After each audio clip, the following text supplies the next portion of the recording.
శుక్రవారం నల్గొండ జిల్లా కేంద్రంలోని స్థానిక దొడ్డికొమరయ్య భవనంలో కేవీపీఎస్ నల్గొండ జిల్లా కమిటీ సమావేశం జిల్లా అధ్యక్షులు కొండెటి శ్రీను అధ్యక్షతన జరిగింది.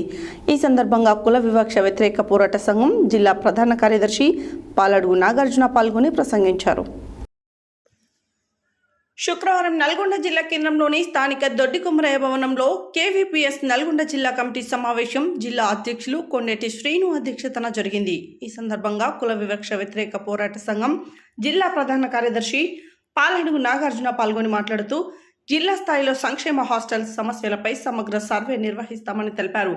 సంక్షేమ హాస్టల్లో సమస్యలకు నిలయంగా మారాయని తెలిపారు.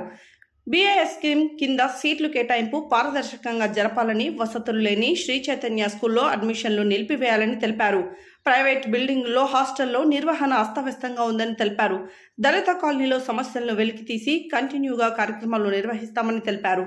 దళితులకు రావాల్సిన సబ్సిడీ ఫండ్స్ విడుదల చేయకపోవడం అన్యాయమన్నారు. ఎస్సీ ఎస్టీ అత్యాచార బాధితులకు ఇవ్వాల్సిన నిధులను కూడా విడుదల చేయకపోవడం పాలకులకున్న చిత్తశుద్ధి ఏమిటో తెలియజేస్తుందని తెలిపారు. ఈ కార్యక్రమంలో కేవీపీఎస్ జిల్లా కమిటీ అధ్యక్షుడు కొండెటి శ్రీను, జిల్లా ఆఫీస్ బేరర్స్ బొట్టు శివకుమార్, కోడిరెక్క మల్లన్న, పెరిక విజయ్ కుమార్, బొల్లు రవీందర్, ఉంటపాక కృష్ణ, కోడిరెక్క రాధిక, పెరికె విజయ్ కుమార్, జిల్లా కమిటీ సభ్యులు బొడ్డు బాబురావు, దంతాల నాగార్జున, పెరికె మల్లయ్య, దేవయ్య, అచ్చాలు, పెరికె మల్లయ్య, శివలింగం తదితరులు పాల్గొన్నారు.